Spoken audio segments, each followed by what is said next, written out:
सभापती महोदया, कालच्या सभागृहात देखील यावर चर्चा झालेली आहे।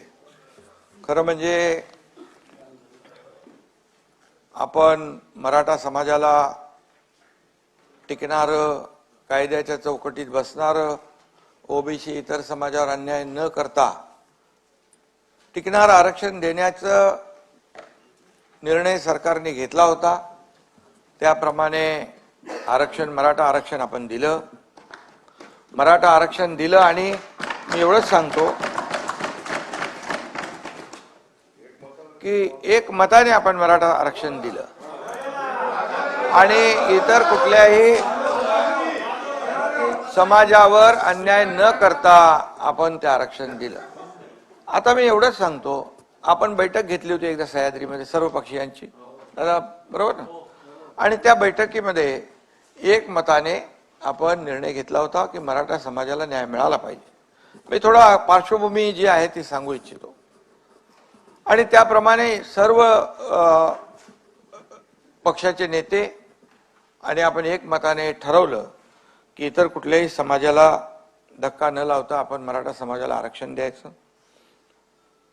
ते आरक्षण आपण दिलं। आता आरक्षण दिल्याबरोबर हे आरक्षण टिकणार नाही अशा प्रकारची चर्चा बाहेर सुरू केली। खरं म्हणजे दुर्दैवी आहे। जर आपण आणि यामध्ये आरक्षण टिकणार नाही याची कारण आहेत कोणाकडे, तर कारण नाहीत, पण आरक्षण टिकणार नाही। माझं सभापती महोदया या सभागृहाला देखील सांगणं आहे की गेले अनेक वर्ष मराठा समाज आरक्षणासाठी मागणी करत होता। अनेक आंदोलनं झाली, 56 मोर्चे, लाखांचे मोठे मोर्चे या मुंबईमध्ये झाले, अतिशय शांततेने झाले आणि ते मोर्चे शिस्तबद्ध पद्धतीने झाले। त्या मोर्चाची कोणी टिंगल चेष्टा केली हा विषय मी आज बोलत नाही, परंतु एवढ्या शिस्तीने मोर्चे निघालेले संपूर्ण देशाने जगाने पाहिले आणि मराठा समाज संयमी आहे, मराठा समाज शिस्तीने वागणारा आहे अशा प्रकारचं त्यांच्या त्या मोर्चांमधून त्यांनी स्पष्ट करून दिलं। आता या आरक्षण देत असताना मनोज जरांगे पाटील यांनी मराठवाड्यातल्या कुणबी प्रमाणपत्र ज्यांच्या नोंदी जुन्या आहेत त्यांना कुणबी दाखले मिळत नाहीत अशा प्रकारची मागणी केली। मी आपल्याला सांगू इच्छितो सभापती महोदया, जवळपास संपूर्ण या आपल्या राज्याची यंत्रणा, मराठवाड्याची यंत्रणा कामाला आपली लागली।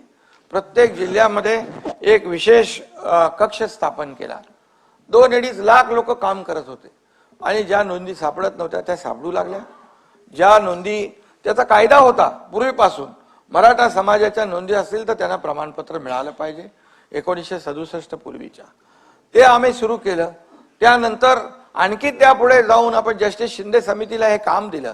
जस्टिस शिंदे समिती इतक्या म्हणजे बारकाईने त्याच्यावर काम करत होती की मनोज जरांगे पाटील स्वतः म्हणाले की जस्टिस शिंदे समितीचं काम अतिशय उत्तम आहे आणि यांना आणखी आपण मुदतवाढ दिली पाहिजे। मग तेलंगणा, हैदराबाद या ठिकाणचे देखील जी काही रेकॉर्ड्स आहेत जुनी, ती रेकॉर्ड जसं जसं ते सांगत गेले तसं तसं आपण त्या ठिकाणी करत गेलो, हे मी मुद्दाम सांगतो। आणि पूर्णपणे सरकारने मराठा समाजाला न्याय कसा मिळेल या बाबतीमध्ये भूमिका घेतली। भूमिका घेत असताना जरांगे पाटील यांनी पहिलं कुणबी नोंदी ज्या जुन्या आहेत तो कायदा आपला आहे, 2000चा कायदा आहे, 2012चे रूल्स आहेत, 1967 पूर्वीचे जे काही दाखले आहेत, नोंदी आहेत, त्यांना आपण ब्लड रिलेशनला यामध्ये आपण द्यायचा निर्णय घेतला। त्याप्रमाणे प्रमाणपत्र देऊ लागलो। त्यानंतर मनोज जरांगे पाटील यांनी दुसरी मागणी या ठिकाणी केली की सरसकट पाहिजे। सरसकट हे आरक्षण प्रमाणपत्र हे देताच येणार नाही। त्यांना सांगितलं कायदेशीर हे टिकणार नाही, कायद्याच्या कसोटीवर टिकणार नाही।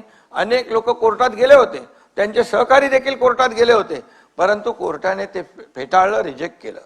आणि म्हणून आम्ही त्यावेळेस असं इतिहासात पहिल्यांदा झालं, 3 निवृत्त न्यायाधीश आम्ही तिकडे पाठवले आणि त्यांना ज्या काही चर्चा होती ती चर्चा केली। त्यानंतर मग दुसरा विषय आला, हे गेल्यानंतर मग सरसकट नंतर सगळे सोयरेचा विषय आला। त्याच्यानंतर मराठवाड्याची व्याप्ती सोडून अख्ख्या राज्याला तुम्ही कुणबी प्रमाणपत्र द्या, कुणाची मागणी नव्हती. त्यांचं म्हणणं होतं आम्हाला मराठा आरक्षण पाहिजे. इतर लोकांना मराठवाड्यामध्ये कुणबी प्रमाणपत्र पाहिजे, हे मिळत नव्हते, ते मिळू लागले. आणि इतर मराठवाडा सोडून ज्या लोकांची मागणी होती आम्हाला मराठा आरक्षण मिळालं पाहिजे. आता मराठा आरक्षण म्हणजे मागण्या त्यांच्या कशा बदलत गेल्या, म्हणजे यामध्ये नंतर मग ओबीसी मध्ये द्या. मराठा आरक्षण 10% आपण जे दिलं, मराठा आरक्षण 10% दिलं, हे कायद्याने दिले, आपण कायद्याने दिलेलं आहे आणि कायद्याच्या कसोटीवर टिकणारं आरक्षण आहे. सुप्रीम कोर्टाने देखील त्याच्यामध्ये एक विंडो ठेवली होती, पॅरा 550. मी मागच्या वेळेस ते या सभागृहात सांगितलेलं आहे की अतिशय अपवादात्मक परिस्थितीमध्ये राज्य सरकारला 50%च्या वरती आरक्षण देता येत आणि परिस्थिती निर्माण झाली. आपण मराठा समाजाला 10% आरक्षण दिलं. 10% आरक्षण देताना सगळ्या बाबी विचारात घेतल्या. त्या सगळ्यामध्ये मराठा समाज, जसं सुप्रीम कोर्टाने, मी पुन्हा एकदा सांगतो, सुप्रीम कुणाच्या मनामध्ये संभ्रम असता कामा नये, दिलेलं आरक्षण टिकणार आहे. सुप्रीम कोर्टाने जे ऑब्झर्वेशन नोंदवली होती, मराठा समाज फॉरवर्ड आहे.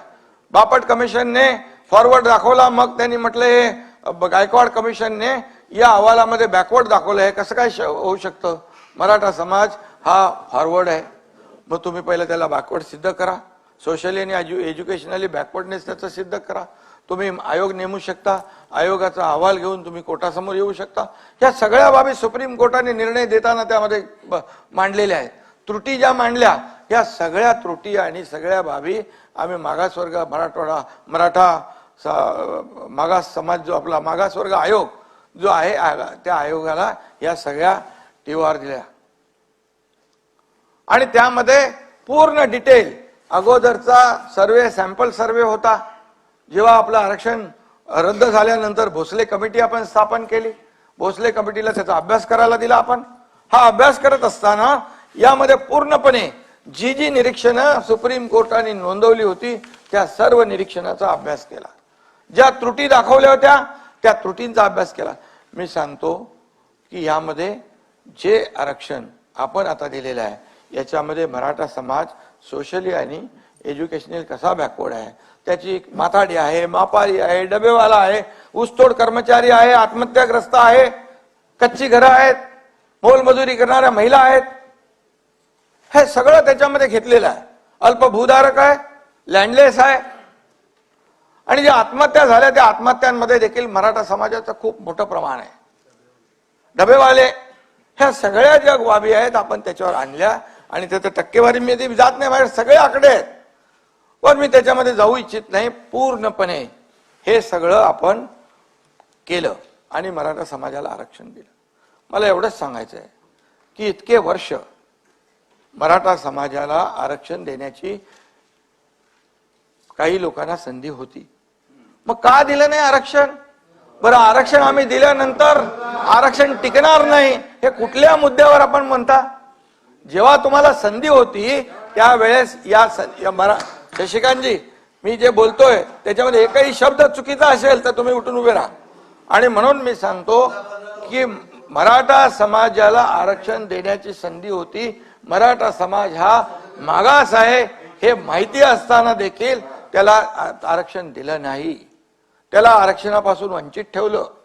त्यांच्या मराठा समाजावर, त्यांच्या जीवावर अनेक नेते मोठे झाले, परंतु त्यांना वंचित ठेवलं, हे देखील मी या ठिकाणी सांगू इच्छितो.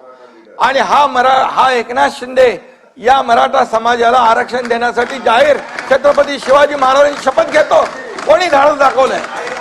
कोणी धाडस दाखवलंय? मला सांगा. मी दाखवलंय. माझी भूमिका प्रामाणिक आहे, माझी भूमिका प्रामाणिक आहे आणि मी जे बोलतो ते करून दाखवतो. खोटं आश्वासन बिलकुल देणार नाही. आणि मी सांगितलं ओबीसी समाजाचं आरक्षण इतर समाजाच्या आरक्षणाला धक्का न लावता हे आरक्षण देणार. त्याप्रमाणे आमचं सगळं काम चालू होतं आणि त्यामुळेच मी ते बोललो. आणि त्याच्यानंतर त्याच्यापूर्वी इतक्या वर्षामध्ये आता आपण जेव्हा देवेंद्रजी मुख्यमंत्री होते त्यावेळेस देखील हे मराठा समाजाला आरक्षण आपण दिलं. आम्ही होतो, चंद्रकांत दादा कमिटीत होते, आम्ही सगळ्या कमिटीमध्ये होतो.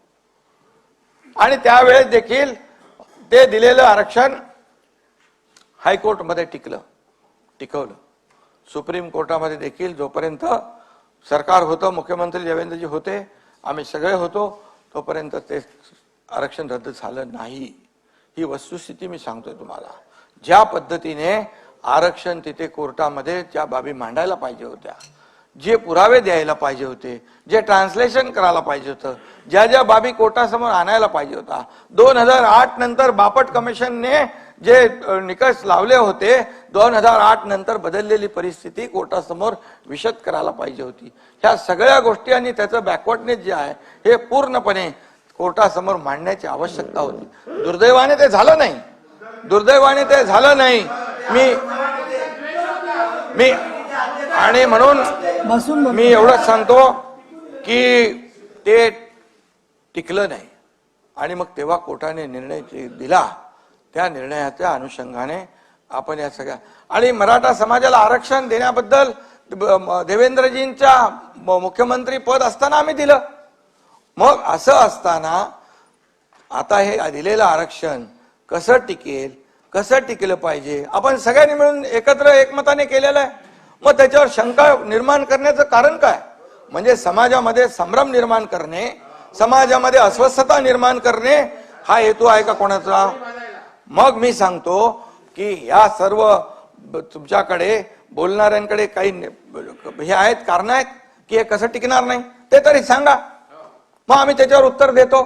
ही पुरेपूर काळजी आम्ही घेतली. याच्यामध्ये सगळं त्यात कुठल्याही कोर्टामध्ये आता कोणी चॅलेंज केलं तरी सुद्धा कोर्टाला त्याची बाजू आम्ही मांडू. आणि कोर्टाने देखील म्हटलंय की 102 प्रमाणे आपल्याकडे नव्हतं, 105 प्रमाणे आपल्याकडे अधिकार आले आणि आपल्या अधिकाराचं एक्सेप्शनल आणि एक्स्ट्रा ऑर्डिनरी सर्कमस्टन्स मध्ये आपण हा निर्णय घेऊ शकतो. हा अधिकार आपला आहे आणि आपण तो एकमताने घेतलेला असताना अशा प्रकारे आणि मराठा समाजाला आपण सारथी कोणाच्या कारकिर्दीत सुरू झाली? देवेंद्रजींच्या. अण्णासाहेब पाटील आपण सुरू केलं, त्या 10 लाखाचं 15 लाख केलं. सारथीची शिष्यवृत्ती, सारथीचे कोर्सेस वाढवले, आपण सारथीला मजबूत केलं. ज्यांना हॉस्टेल आहेत त्यांना हॉस्टेलची व्यवस्था, ज्यांना हॉस्टेल नाही त्यांना निर्वाह भत्ता वाढवून दिला सभापती महोदय. ग्रामीण भागातला आणि शहरी भागातला तो वाढवला. दादा बरोबर आहे.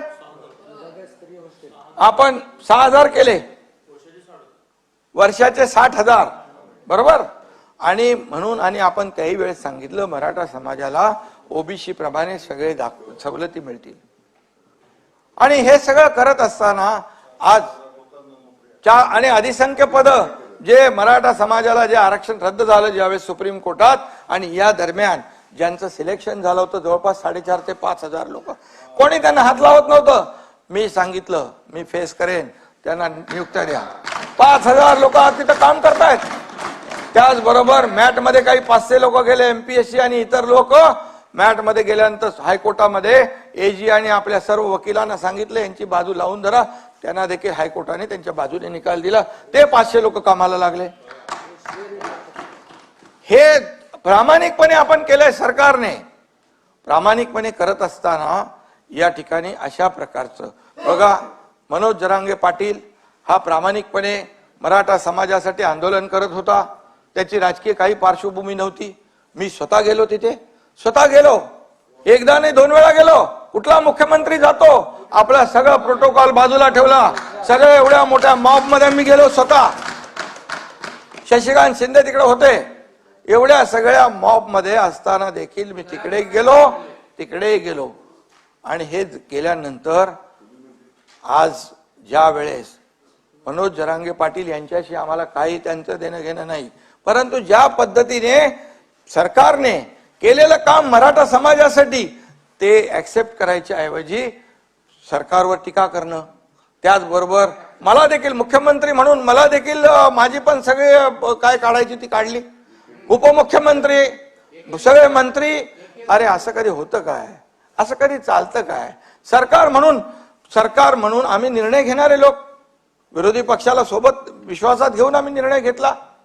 आणि तो निर्णय घेत असताना मग एकेरी पद्धतीने बोलणं आणि त्यानंतर या सगळ्या गोष्टीचा कहर केला की देवेंद्रजींना अगदी खालच्या पातळीवर त्यांच्यावर आरोप केला की त्यांना विष देऊन मारणार आहेत. आणि हे म्हणजे जेव्हा अशा प्रकारचं वक्तव्य त्यांच्याकडून होऊ लागलं, मी प्रेस कॉन्फरन्समध्ये देखील म्हणालो की ही भाषा जी आहे कार्यकर्त्याची नाही, ही भाषा राजकीय भाषा आहे आणि त्याच्या मागे कोण आहे? खरं म्हणजे आज आपलं हे महाराष्ट्र एक पुरोगामी महाराष्ट्र आहे. सगळ्या जातीपाती इथे एकत्र राहतात, एकत्र नांदतात, एकत्र काम करतात आणि जाती जातीमध्ये भांडणं लावण्याचं काम कुणालाही करता येणार नाही. आणि आम्हाला कळलं ते, त्यामुळे आम्ही ओबीसी बांधवांना देखील सांगितलं, तुम्ही तुमच्यावर कुठलाही अन्याय होणार नाही, सरकारवर विश्वास ठेवा. एकनाथ शिंदे आणि आमचं सरकार कुठल्याही परिस्थितीत खोटं बोलून कोणालाही फसवणार नाही, कोणालाही फसवणार नाही आणि काम काढण्यापुरतं, पुढे टाळण्यापुरतं कुठलाही निर्णय सरकार घेणार नाही, हे स्पष्टपणे आम्ही सांगितलं. नोटिफिकेशनचा विषय पण आपल्या समोर आहे. नोटिफिकेशनवर 6 लाख आक्षेप आले आणि कुठल्याही कायद्याच्या बाहेर जाऊन सरकार कुणाला तरी खुश करण्यासाठी आम्ही कुठलंही असं खोटं आश्वासन देणार नाही, हे मी स्पष्टपणे अनेक वेळा सांगितलेलं आहे. आणि म्हणून कुणबी प्रमाणपत्र ज्यांना पाहिजेत, ज्यांच्या नोंदी आहेत त्यांना कुणबी प्रमाणपत्र मिळत आहेत. आज मराठा समाजाला आरक्षण 10% आपण दिलेलं आहे, हे 10% आरक्षणाचा लाभ देखील या मराठा समाजाला मिळणार आहे. आणि म्हणून अशा प्रकारे कोण याच्यावर कोणी आपले प्रवीण दरेकर बोलले असतील, आणखी कोणी बोलले असतील, आपणही बोलला असाल, याच्यामध्ये काही लोकांनी हे मीडियावर, सोशल मीडियावर चर्चा केली, जे मनोज जरांगे पाटील सोबत काम करणारे होते, त्याच्यामुळे ही सगळी चर्चा झाली. आणि मग चर्चा झाल्यानंतर रात्री कोण गेलं, सकाळी कोण गेलं, नेहमी कोण तिकडे जातो, ह्या सगळ्या गोष्टी लपत नाहीत. ह्या कुठल्याही गोष्टी लपत नाहीत. दगडफेक झाली त्यावेळचा देखील पूर्णपणे अहवाल पोलिसांकडे, साईडीकडे आहे. कोणी दगड जमा केली, कोणी दगड मारायला लावली, ह्या सगळ्या गोष्टी काय लपतात का? आतापर्यंत बिलकुल सरकार पूर्णपणे एक सहानुभूती, एक मराठा संयम ठेवला होता. अरे जाळपोळ करायला लागले, आमदारांचं घर जाळायला लागले, त्याच्या घरात फॅमिली असताना एसट्या जाळून टाकल्या, सगळं मालमत्ता जप्त केली. आणि मग अशा परिस्थितीमध्ये सरकारने काय करायचं? हातावर हात बांधून बसायचं? हायकोर्टाने देखील सांगितलं, बाकी सर्व समाजाचं आणि महाराष्ट्रातल्या जनतेच्या जीविताचं रक्षण करायचं काम, कायदा सुव्यवस्था राखण्याचं काम सरकारचं आहे. आणि म्हणून सरकार कुठल्याही परिस्थितीमध्ये हातावर हात धरून बसू शकत नाही आणि सरकार कुठल्याही परिस्थितीमध्ये कोणावर अन्याय देखील करू शकत नाही. आज प्रामाणिकपणे आंदोलन होतं, प्रामाणिकपणे मंत्री गेले, मुख्यमंत्री गेले, सगळे अधिकारी गेले, सगळे आम्ही पाठवले. परंतु एक कुठेतरी एक माणसाने कायद्याच्या चौकटीमध्ये जे नाही बसणार त्याची मागणी करणं हे योग्य आहे का? आणि म्हणून ज्या गोष्टी बाहेर येत आहेत आणि देवेंद्रजींना हे करणं, आता कोणीतरी म्हणालं, अंबादास तुम्ही म्हणालात की मुख्यमंत्र्यांच्या बद्दल ते बोलत नाहीत, ह्यांच्याबद्दल बोलतायत, म्हणजे आमच्यामध्ये काही दुफाळी होणार नाही. कारण माझ्याबद्दल पण बोललेला आहे तो, आणि जरी नसेल बोलला तरी सुद्धा सरकार म्हणून आमची कलेक्टिव्ह जिम्मेदारी आहे, कलेक्टिव्ह जबाबदारी आहे. त्यामुळे अशा प्रकारचं हे देखील मनोज जरांगे पाटील यांच्या तोंडून जे येतंय, मग का नाही बोलणार हे लोक की मग ही भाषा कुणाची आहे, हे सगळं स्ट्रॅटेजी कुणाची आहे की एकावर आरोप करायचा, दुसऱ्याला सेफ ठेवायचं. पण आमच्या सरकारमध्ये कुठलाही निर्णय, मी घेतलेले प्रत्येक निर्णय दोन्ही DCM, आमचे संबंधित मंत्री यांच्याशी चर्चा करूनच शेवटी हा राज्याचा एक संवेदनशील विषय आहे. आणि म्हणून अशा प्रकारे जे आपण आता दिलंय, मराठा समाजाला आरक्षण 50% दिलंय, तिथे कुणबी प्रमाणपत्र जी आहेत ती मिळत आहेत. आणि जो काय बॅकलॉग होता मराठा समाजाला मिळत नव्हतं ते सुरू केलं आपण. त्याचं सगळ्यांनी स्वागत केलं पाहिजे, सगळ्यांनी त्याचं स्वागत केलं पाहिजे आणि त्याच्यामध्ये काम कसं टिकेल या बाबतीमध्ये बोललं पाहिजे. आणि म्हणून मला वाटतं की याच्यामध्ये जे काही यांनी मुद्दे उपस्थित केलेले आहेत कोणी, आणि कायदा सगळ्यांना समान असावा, मी प्रेस कॉन्फरन्स मध्ये पण बोललो, कायद्यापेक्षा कोणी मोठा नाही, मुख्यमंत्री असला तरी तो सुद्धा नाही, कायदा त्यांनी पाळला पाहिजे. आणि म्हणून कायदा आपण या सार्वभौम या सभागृहामध्ये कायदे पारित करतो. या कायद्याचं उल्लंघन कोणालाच करता येणार नाही. जयंतराव, सगळ्यांनी कायदा पाळला पाहिजे आणि म्हणून कायद्यापेक्षा कोणी मोठा नाही. काय भाषा, काय हे करून टाका, ते करून टाका, हे झालं पाहिजे, ते झालं पाहिजे, हे बंद करा, हे गाव बंद करा, असं कधी झालं होतं आपल्याकडे? असं कधी झालं होतं आपल्याकडे? असं कधीच झालं नव्हतं. आणि म्हणून याच्यामध्ये बघा, आपल्याला मी सांगतो, हा आपला महाराष्ट्र आहे, आपली एक संस्कृती आहे, आपली परंपरा आहे आणि या सगळ्या गोष्टी ज्या आहेत याच्यामध्ये कुणाला उतरवा आणि काय काय भाषा, हा असं कसं काय होऊ शकतं? प्रत्येकाने आपली मर्यादा ओळखून बोललं पाहिजे. या देशाचे प्रधानमंत्री मोदी साहेबांनी जगात नाव केलं. आज आपल्याला त्याचा अभिमान असला पाहिजे. नाता भाऊ, जगभरामध्ये आम्ही जातो तर मोदीजींच्या नावाने, आपल्या देशाच्या नावाने सन्मानाने बोललं जातं, आदराने बोललं जातं. आज पूर्वी भारत बोलला की कोणी लक्ष देत नव्हतं, आज भारत बोलला की जग लक्ष देत आहे. याचं कारण जे संबंध जपलेले आहे, कोविडमध्ये असेल, इतर वेळा असेल, इतर जगाला देशांना मदत. तुम्ही म्हणा आता मोदीजींच्या बद्दल चांगलं बोलतो, चांगलं केलं तर चांगलं. बाळासाहेबांनी आम्हाला शिकवलंय, जे चांगलं आहे ते चांगलं बोला. अंबादास बरोबर आहे, ज्या चांगल्याला चांगलं बोला आणि नाही ते खरं आहे. आणि म्हणून चांगल्याला चांगलं बोलण्याची सवय आमची आहे, ही शिकवण आमची आहे. वाईटाला वाईटाचं ताकीद, त्याला पण धडा शिकवायचं काम पण शिकवलेलं आहे. आणि म्हणून आज या देशाचे प्रधानमंत्री मोदी साहेब यांच्याबद्दल अशा प्रकारचे उद्गार काढणं हे शोभतं का? असं होऊ शकतं का? ही सरकारची जबाबदारी आहे. आणि म्हणून एका मर्यादेपर्यंत आपण टॉलरेट करू शकतो. एका मर्यादेच्या नंतर जेव्हा वाटलं या पाठवून यांच्या स्टेटमेंटला, बोलण्याला, भाषेला काहीतरी वेगळा राजकीय वास येतोय, त्यावेळेस मग मी पण बोललो की कायद्यापेक्षा कोणी मोठा नाही. कायदा हातात घेण्याचा अधिकार कोणालाही नाही आणि कायदा कोणी हातात घेऊ शकत नाही. शेवटी मला मुख्यमंत्री म्हणून इतर सगळे समाज जे आहेत त्यांची जबाबदारी आपली आहे.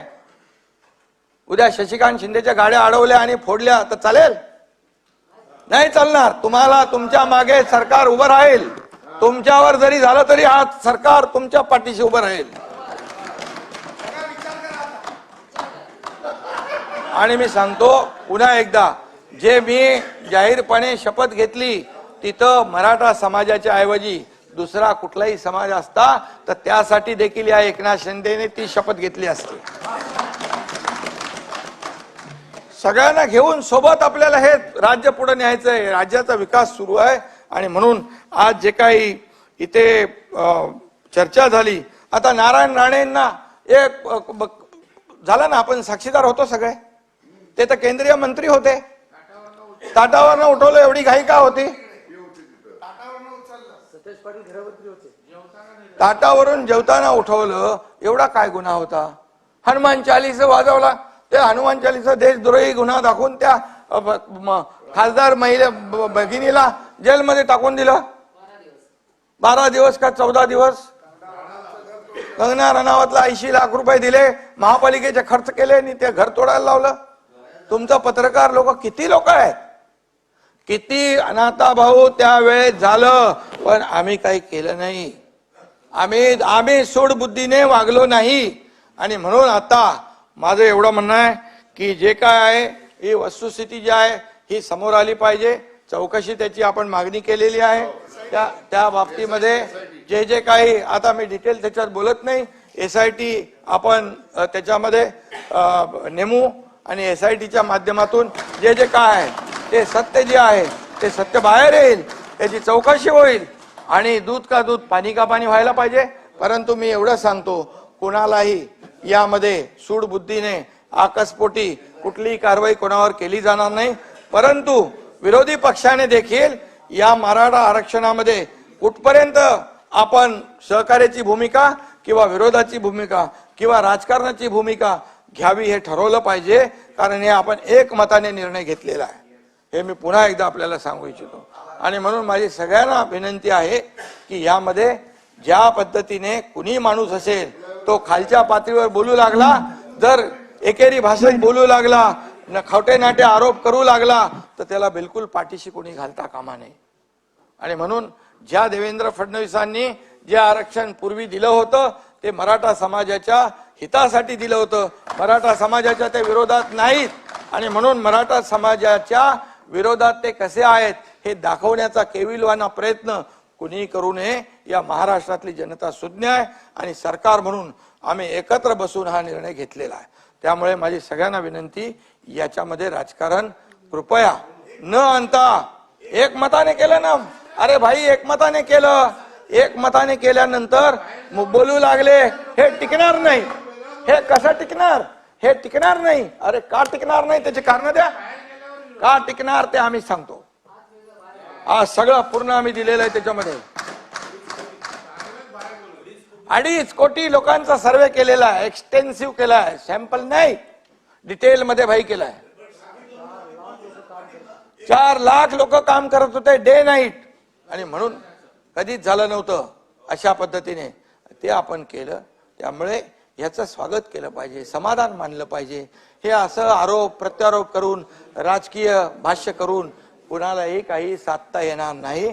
उलट मराठा समाजासाठी जे सरकारने केलंय, मराठा समाजाला पूर्ण त्याची जाणीव आहे. आणि म्हणून माझी आपल्या सगळ्यांना विनंती आहे, या विषयावर कृपया राजकारण करता कामा नये. धन्यवाद. तेव्हा सभागृहामध्ये आज पुरवणी मागण्यांचं कामकाज बाकी आहे, त्याच्यात सगळ्या सभासदांना बोलायचं आहे. दुसरं, महाराष्ट्र अत्यंत अशांत आहे. 20 तारखेला आपलं एकमताने आपण कायदा पास केला. त्याच्यानंतर अनेक नागरिकांची अपेक्षा होती, विशेषतः 10वी 12वीच्या परीक्षा चालू आहेत, अशा वेळेला अपेक्षा होती की महाराष्ट्र शांत राहील. अशा वेळेला आजच्या घडीला आपण भरपूर चर्चा केलेली आहे, त्याच्यावरती सरकारने चौकशी नेमलेली आहे. आता कृपा करून माझी सभागृहाला विनंती आहे की परत वातावरण गढूळ होईल, परत जाता जाता आरोप कळत नकळत जातील, असं काही बोलू नका. आपण पुरवणी मागण्यांकडे जाऊया. पूरक मागण्यांवरील चर्चेचा आजचा पहिला व शेवटचा दिवस आहे. कार्यक्रम पत्रिकेवर दर्शवलेल्या मंत्र्यांच्या पूरक मागण्यांवर आज चर्चा घेण्यात येईल. पूरक मागण्या आणि ही चर्चा नाहीये, आता विषय संपलेला. पूरक मागण्या आणि त्याखालील बाबी यासंबंधी माहिती सदस्यांना पत्रक भाग 2 द्वारे वेगळी प्रस्तुत करण्यात आली आहे. प्रत्येक सदस्याने भाषण करताना बाब क्रमांक